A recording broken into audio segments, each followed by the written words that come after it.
Oke, sahabat ternak, assalamualaikum warahmatullahi wabarakatuh. Kembali lagi bersama kami, eh, peternakan sekitar Ciampea. Hari ini kita akan lanjut pembahasan mengenai perkandangan. Kalau sebelumnya kita sudah membahas mengenai swasembada pangan, yaitu rumput-rumput yang kita tanam sebelum kandang dibangun. Nah, itu sudah kita jelaskan sebelumnya bahwa ada beberapa varietas atau jenis rumput yang nantinya akan kita gunakan. Bisa diberikan secara langsung ataupun kita lakukan dengan proses silase atau pembuatan pakan fermentasi. Nah, itu banyak manfaatnya, nanti kita kupas lebih dalam. Nah, lanjut ke ini bisa dilihat. Sebetulnya kandang ini adalah kandang yang sudah dibangun 1 bulan yang lalu.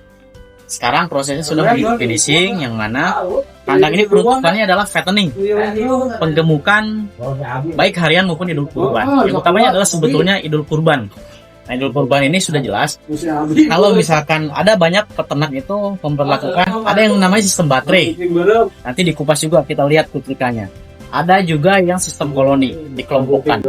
Nah, kita buat ini dengan sistem yang campuran. Ada yang khusus untuk baterai, plottingannya 1 ternak 1 ekor. 1 kandang 1 ekor maksudnya.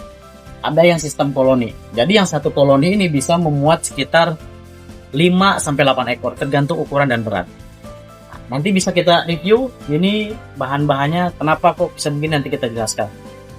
Lantainya kita pakai yang namanya slab ya. Sekarang istilahnya kita coba untuk mempunyai lah. Kita coba untuk adopsi yang memang mana bisa dipakai dengan tahan lama atau tidaknya. Yang sebelumnya kita bangun itu kandang kayu. Ya, lanjut kita bahas mengenai bahan dari si kandang ini tersendiri. Kebetulan yang kita bangun sekarang adalah modelnya yang semi modern. Ya.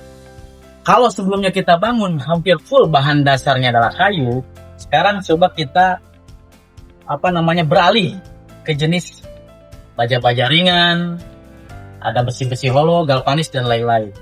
Memang sebetulnya ini sedang kita uji coba apa pengaruh baik buruknya terhadap ternak. Tapi kami punya keyakinan dengan model seperti ini, salah satu manfaat utamanya adalah ketahanan yang lebih panjang dari umur ekonomis kandang itu sendiri. Kalau kayu mungkin bisa diserang rayap lebih cepat, ya kan? Bisa istilahnya rapuh dan sebagainya. Nah, ini dengan bisa dilihat lantainya kita pakai selat yang memang khusus dari bahan plastik ya atau fiber. Lalu bagian-bagian rangkanya kita bangun menggunakan galvanis. Ada galvanis atau jenis holo kotak bulat. Nah, ini kenapa bulat bagian lehernya? Itu untuk mengurangi tingkat keluka terhadap si ternak itu sendiri. Jadi ini sudah kita kombinasikan sebaik mungkin supaya semuanya aman dan nyaman terhadap ternak. Lalu bagian atap kita tetap menggunakan asbes ya. Ada beberapa titik yang dipakai penerangan yang transparan. Tujuannya adalah menarik cahaya dari luar supaya sirkulasi pencahayaannya pun baik ya, termonitor. Nah, kalau misalkan atap kita tetap kurang lebihnya menggunakan asbes. Banyak sebetulnya variasi atap yang bisa digunakan tergantung daripada budget pastinya. Nah, ini selebihnya nanti bisa dilihat juga detail-detail, ukuran-ukuran. Nah, sedikit ukuran mengenai ukuran kandang yang di baterai itu, saya menggunakan standar. Itu kurang lebih panjangnya 1 meter, lebarnya sekitar 50 meter. Itu kotor. Pada saat dia bersihnya, kurang lebih sekitar 95 cm dan lebarnya 45-48 cm. Sementara yang koloni, ini kombinasi sebetulnya. Dengan tadi muatan 5-8 ekor, saya buat sistemnya sekitar 1,5 lebarnya, panjangnya sekitar 2 meter. Nah, terlepas nanti evaluasinya seperti apa, mencukupi atau tidak pakan-pakan yang tersedia, tempat kokopan ya, itu tempat pakan itu namanya kokopan. Nanti kita bisa lihat dengan jumlah ternak yang harus di treatment di dalam kandang masing-masing koloni ini. Beda dengan kayu. Kalau kayu nanti juga kita review. Kayu itu ada sistem, kebetulan kandang yang kita bangun kandang breeding. Kalau ini kan fattening. Kandang breeding itu kita buat kandang persalinan dan kandang perkawinan. Kandang perkawinan itu sama seperti kandang koloni sebetulnya berkelompok. Nah, nanti si jantan dengan betina kita campurkan, kita kawinkan. Setelah terindikasi bunting, tanda-tandanya kehamilan itu ada, kita geser sebelum lahir. Pada waktunya kita geser ke kandang persalinan. Kandang persalinannya kurang lebih saya buat itu 1x1 meter persegi. Jadi satu kamar itu ukurannya 1x1. Beda dengan fattening ya, fattening ukurannya 1x50. Nah, sekarang kita bahas tentang tempat pakan atau yang biasa peternak bilang itu kokopan, pangokopan. Nah, bisa dilihat nanti kokopan yang kita buat ini adalah berbahan dasarnya yang utama pipa sekitar 10 in kita belah. Nah, kalau sistemnya menggunakan pakan yang memang dari pabrik, baik konsentrat, ampas tahu dan lain-lain, kayaknya dengan menggunakan pipa aja cukup. Cuman karena kita kombinasi dengan rumput ataupun fermentasi, kita buat tinggi lagi dengan tambahan dinding yang disambung menempel ke pipa sebagai penyangga rumput supaya tidak berserakan. Kita lihat langsung. Ini adalah jenis kokopan yang ukurannya khusus. Jadi satu baris ini kita buat peruntukan domba-domba yang besar. Hingga lebaran kepalanya atau leher untuk masuk ke dalam memakan itu sekitar kita buat 24 cm. Karena nanti ukuran domba-dombanya besar bertanduk panjang. Ketinggian dari lantai sampai ke bagian leher itu saya buat sekitar 45 sampai 48 cm. Jadi domba tidak terlalu tinggi ataupun tidak terlalu rendah.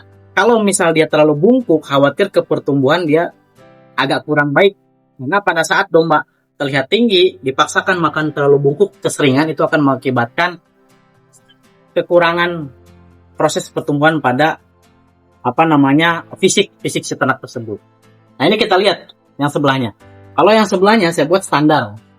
Semua yang ada selain daripada ini standar. Kelebaran dari leher ke yang kepala itu lubang kepalanya sekitar 22 sampai 23 cm. Nah, sehingga untuk domba-domba yang standar ukurannya nggak besar, ini udah cukup, nggak perlu lebar-lebar. Nah, selain itu ketinggiannya pun sekitar 40 sampai 45. Beda dengan yang tadi 45 sampai 48 saya buat. Nah, sehingga tadi manfaatnya sama tetap. Kalau misalkan dombanya yang nggak terlalu tinggi kan dia nggak juga terlalu ngangkat untuk menjangkau pakan yang ada di kokopan. Nah, selebihnya yang koloni dan yang lainnya pun sama standar. Jadi terus ini kenapa kita buat saling membelakangi rapat. Nah, ini meminimalisir dan mengefisiensikan area ya, dengan luasan yang terbatas. Jika kita ada lahan ternyata cukup sekian kali sekian. Kalau ini kebetulan 12 kali 18 meter persegi dengan ada 1, 2, 3, 4, 5 baris atau 5 sub untuk kandang masing-masing, tentunya baterai dan penghuni. Nah, terus kita bahas kenapa ini kita nggak buat pintu. Nah, kalau fattening itu sebetulnya dia nggak perlu banyak keluar masuk. Udah diam, cukup diam, makan, tidur mungkin ya, duduk, makan lagi. Memang nggak perlu banyak gerakan. Sehingga keluar masuk ternak itu kita minimalisir. Kemungkinan, kalaupun memang terjadi itu pada saat proses penimbangan. Ya. Nah, dengan konsep begini memudahkan kita untuk membuat si ternak fokus bertumbuh dan membesar. Seperti itu. Terima kasih.